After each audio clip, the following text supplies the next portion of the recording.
तो दोस्तों अभी हम डिस्कस करेंगे रूजोस कॉन्सेप्ट ऑफ सोवरेंटी। मतलब उनकी जो जनरल विल जो थी, जनरल विल की जो कॉन्सेप्ट थी वही एक सोवरेन की तरह काम करती थी उनकी कॉन्सेप्ट ऑफ सोवरेंटी में। उसी को हम डिटेल्स में डिस्कस करेंगे।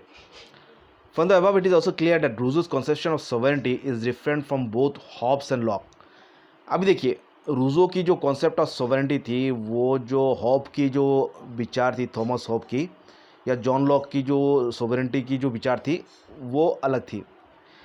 इन Hobbes the people set up a sovereign and transfer all powers to him. अभी देखिए, जो थॉमस हॉब्स की जो कॉन्सेप्ट ऑफ सॉवरेंटी थी वहाँ पे एक सॉवरेन पावर था, एक जिसको मतलब पीपल लोग मिलके उसको सेटअप करते थे। जैसे कि वो एक व्यक्ति को अपना सॉवरेन या अपना राजा नियुक्त करते थे और उसकी अपनी जो सभी पावर है उसी को थोप देते थे, उसी को ट्रांसफ़र कर देते थे। मतलब अपने आप कोई पावर नहीं है, सभी पावर सॉवरेन के पास है। राजा जो बोलेगा वही होगा। हमारे अपना कोई मत नहीं है, अपना कोई पावर नहीं है, क्योंकि हम सभी ने मिलके उसको सभी पावर ट्रांसफ़र कर दिए हैं। तो ये था थॉमस हॉब की concept of sovereignty. In locks social contract the people set up A limited government for limited purposes. अभी जो जॉन लॉक की जो आपकी सोशल कॉन्ट्रैक्ट थी वो उसमें कॉन्सेप्ट था, कॉन्सेप्ट ऑफ लिमिटेड गवर्नमेंट। एक लिमिटेड गवर्नमेंट थी फॉर लिमिटेड पर्पस, उसकी उद्देश्य भी लिमिटेड थी। But Locke shuns the conception of sovereignty popular और मोनार्कियल। लेकिन जो जॉन लॉक थे वो मतलब जो कॉन्सेप्ट ऑफ सोवरेंटी की कॉन्सेप्ट को ही मतलब वो परित्याग करते थे, चाहे वो पॉपुलर हो या लोगों से नियुक्ति हुआ या मोनार्किकल हो या राजा की हो या पॉपुलर पॉपुलर सोवरेंटी हो या लोगों ने चाहे उसको नियुक्त किया हो या कोई राजा हो।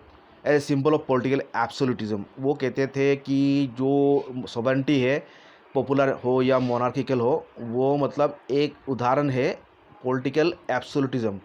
मतलब एक नायकता या एक केंद्रीकरण, जो क्षमता की केंद्रीकरण वही दर्शाता है जो सोवरेंटी किसी एक व्यक्ति या एक प्रधान पे थोप देना।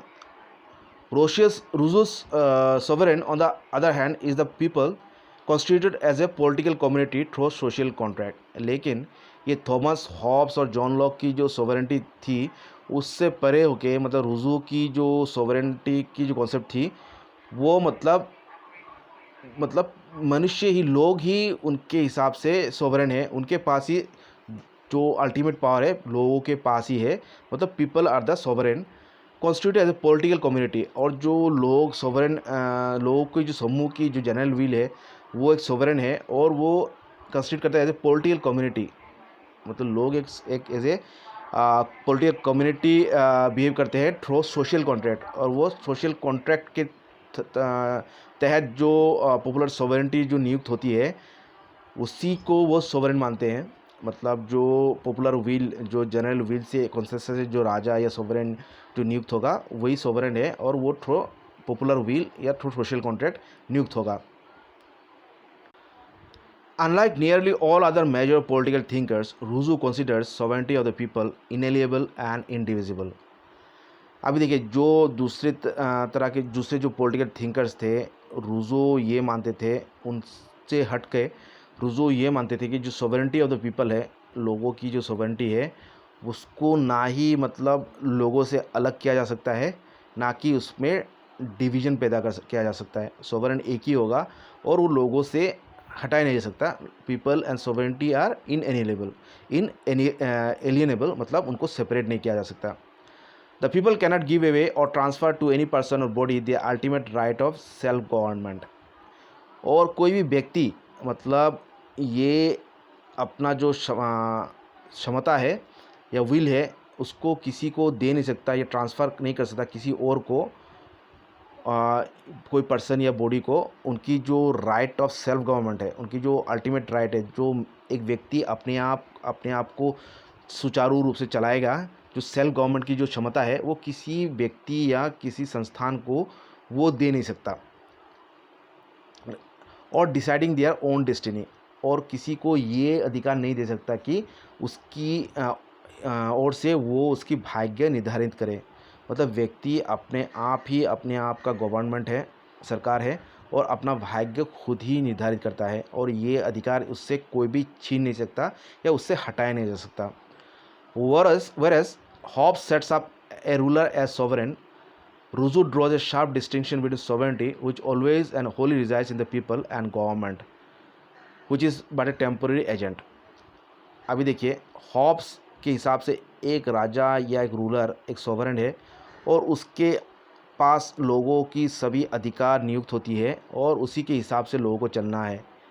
लेकिन जो रूज़ो है वो एक डिस्टिंक्शन, एक तीक्ष्ण एक डिस्टिंक्शन मतलब डिफरेंसेस लाते हैं between sovereignty which always and Holi resides in the people. मतलब सॉवरेंटी जो कि लोगों में हमेशा निवास करता है, और जो गवर्नमेंट में निवास करता है वो कहते हैं एक टेम्पररी एजेंट है। देखिए, लूसो के हिसाब से जो सॉवरेंटी है वो गवर्नमेंट से अलग है, क्योंकि जो लोगों की जो अपने आप का जो सेल्फ सॉवरेंटी है, अपने आप की जो सेल्फ गवर्नमेंट है, सेल्फ डिसाइडिंग जो पावर है वो परमानेंट है। लेकिन गवर्नमेंट के पास जो पावर है वो टेम्पररी है, क्योंकि गवर्नमेंट एक टेम्पररी एजेंट है। लोग जब भी चाहे उसको चेंज कर सकते हैं, और जो सॉवरेन है वो चेंज हो जाएगी। लेकिन जो लोगों की जो सॉवरेंटी है, लोगों की जो अपने आप की सेल्फ पावर है या सेल्फ डिसीजन मेकिंग पावर है, वो परमानेंट है। जब तक लोग रहेंगे उनके पास ये पावर रहेगा, as in temporary agent of the sovereign people. जो गवर्नमेंट है उनके हिसाब से जो टेम्पोररी एजेंट है सॉवरेन पीपल के, मतलब वो जो लोग के विचार के समान ही वो कहते थे जो गवर्नमेंट है वो सॉवरेन पीपल की एक टेम्पोररी एजेंट है। Whereas in Locke the people transfer the exercise of their sovereign authority, legislative, executive and judicial, to organs of government. Rousseau's concept of inalienable and indivisible sovereignty does not permit the people to transfer the legislative function, the supreme authority in the state. अभी देखिए, यहाँ पे एक difference है lock की sovereignty concept और Rousseau की sovereignty concept में। क्योंकि जो लॉक थे वो उनका कहना था, जो कि सोवरेंटी कॉन्सेप्ट था उसमें जो लोग थे उनकी जो पावर है उसको ट्रांसफ़र कर देते थे। उनकी सोवरेन अथॉरिटी की जो पावर है, फिर लेजिस्लेटिव, एग्जीक्यूटिव और जुडिशियल, जो कानून बनाने का, कानून निर्धारित करने का, पालन करने का, और न्याय का, कानून किस तरह लागू होगा उसकी न्यायिक जो डिसीजन, वो सभी पावर और सोवरेन अथॉरिटी सभी मतलब विभिन्न आपका ऑर्गन्स ऑफ गवर्नमेंट को ट्रांसफ़र कर दिया जाता था। लेकिन रूजो की जो कॉन्सेप्ट ऑफ सोवरेंटी थी वो था लोगों से उसको ना ही हटाया जा सकता है, ना ही उसमें विभाजन लाया जा सकता है। इनएलिएनेबल और indivisible sovereignty does not permit the people to transfer the legislative function, the supreme authority in the state. और जो रूजो की हिसाब से, जो लॉ के हिसाब से, जो गवर्नमेंट को ये परमिट किया जाता है कि जो लेजिस्लेटिव कानून बनाने का जो फंक्शन है, जो सुप्रीम अथॉरिटी है स्टेट का, राज्य का, वो सरकार को, ये सोवरेन को थोप दे। लेकिन रूजो के हिसाब से इसको सोवरेन को या सरकार को परमिट करने का कोई अधिकार नहीं है, ये लोगों के पास ही रहेगा। मतलब कानून बनाने का अधिकार लोगों के पास ही है, और मतलब सरकार लोगों के बनाए हुआ कानूनों पे चलेगा, ना कि लोग सरकार के बनाए हुए कानून पे चलेंगे। ये डिफरेंस है लॉक की और रूजो की कॉन्सेप्शन ऑफ सोवरेनिटी में। As to the executive and judicial functions, Rousseau realizes that they have to be exercised by special organs of government. अभी देखिए, लेजिस्लेटिव फंक्शन तो रूजो देने से रहे सरकार पे, लेकिन जो जुडिशियल, जो न्यायिक फंक्शन है, और जो कि एग्जीक्यूटिव, जो कानून पालन करने का जो फंक्शन है, उनका ये मानना था कि उसको पालन करना होगा, उसको चलाना होगा, कुछ स्पेशल ऑर्गन्स ऑफ गवर्नमेंट को देना होगा। मतलब लेजिस्लेटिव कानून बनाने का अधिकार तो नहीं दिया जाएगा सरकार को, लेकिन उसको पालन करना और जो न्यायिक फंक्शन है उसको सरकार के कुछ ऑर्गन्स को दिया जा सकता है। But they are completely subordinate to the sovereign people. यद्यपि ये कुछ जो आपका एग्जीक्यूटिव और जो judicial functions organs of government को दिया जाएगा, लेकिन वो संपूर्ण सबऑर्डिनेट रहेंगे, अधीन रहेंगे लोगों की सोवरेन पावर के मतलब लोगों के अधीन ही रहेंगे, जो एग्जीक्यूटिव होगा विंग होगा और जो जुडिशियल विंग होगा, जुडिशियल पावर होगा। And there is no hint और suggestion of separation of balance of powers. देखिए अभी तो आजकल की जो सरकार है, राष्ट्र सरकार है, जो सेपरेशन ऑफ पावर्स पे विश्वास करता है, या जो balance between legislative executive and judiciary, या separation of power, separation of legislative executive and judiciary पे विश्वास करता है। लेकिन रूजो की जो कॉन्सेप्ट ऑफ सॉवरेनिटी था उसमें ऐसा कोई गुंजाइश ही नहीं था जिसको जो वो ये सुझाव दे कि सेपरेशन ऑफ पावर हो या बैलेंस ऑफ पावर हो, मतलब ये कॉन्सेप्ट वो नहीं मानते थे। As sovereignty of general will is inalienable and indivisible, it cannot be represented. तो ये उनका कहना था, जो जनरल विल है लोगों की, वो जब लोगों से छीना नहीं जा सकता, उसमें कोई विभाजन नहीं लाया जा सकता, इसको मतलब यथार्थ रूप में कोई रिप्रेजेंट भी नहीं कर सकता। Second, representative assemblies tend to develop particular interest of their own for forgetting those of the community. और उनके हिसाब से जो रिप्रेजेंटेटिव गवर्नमेंट है वो इसलिए काम नहीं करता, इसलिए ठीक नहीं है, क्योंकि जो रिप्रेजेंटेटिव असेंबलीज है या रिप्रेजेंटेटिव गवर्नमेंट है, जो गवर्नमेंट फॉर्म होता है, वो कालक्रम में अपना ही पर्टिकुलर इंटरेस्ट डेवलप कर देती है और जो लोगों की, जो कम्युनिटी की जो इंटरेस्ट है उसको भूल जाती है। तो ऐसा वास्तव रूप में देखा जाता है कि कई देशों की सरकार, हमारे देश में भी देखा जाता है कि सरकार जब इलेक्शन जीत जाती है तब अपने हिसाब में, अपने मुताबिक नियमों को बनाती है या नियमों को पालन करती है, और लोगों की जो वास्तविक जो इच्छा है उसको भूल जाती है। Not surprising, Rousseau's preference was always for direct democracies, और इसीलिए रूजो मतलब डायरेक्ट डेमोक्रेसी को प्रीफर करते थे। जैसे कि आपका स्विट्ज़रलैंड जैसे देशों में है डायरेक्ट डेमोक्रेसी, उसकी वो सपोर्ट करते थे।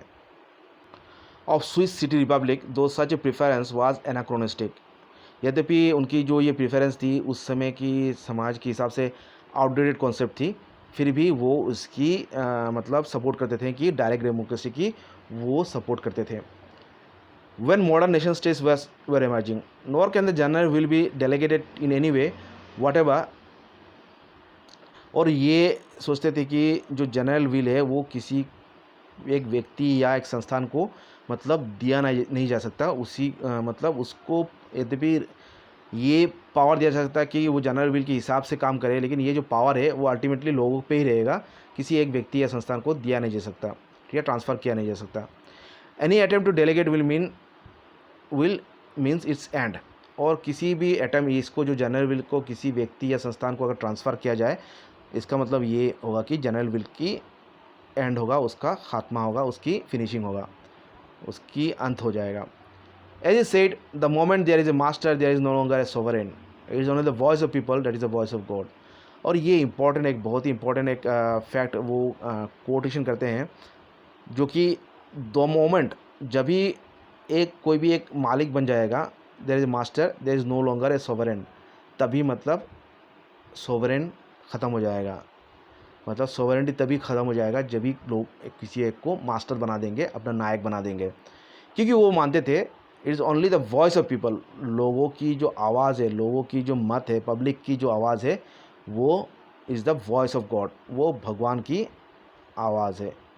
Voice of people is the voice of God. ये बहुत ही एक इम्पॉर्टेंट कॉन्सेप्ट, मतलब एक कोट वो कहते हैं, जब ये भूल जाएगा सरकार की वॉइस ऑफ पीपल और वॉइस ऑफ गॉड है, तब वो सरकार नहीं रहेगी, सोवरेन नहीं रहेगी। तो ये था हमारे रूजो की कॉन्सेप्ट ऑफ सोवरेन, मतलब जनरल विल ही उनके हिसाब से सोवरेन है। तो आशा करता हूँ आप लोगों को अच्छा लगा है तो लाइक कमेंट कीजिएगा और चैनल को सब्सक्राइब कीजिएगा, और आप लोगों का कोई सुझाव हो या सजेशन हो तो कमेंट सेक्शन में लिखिएगा। तो थैंक यू।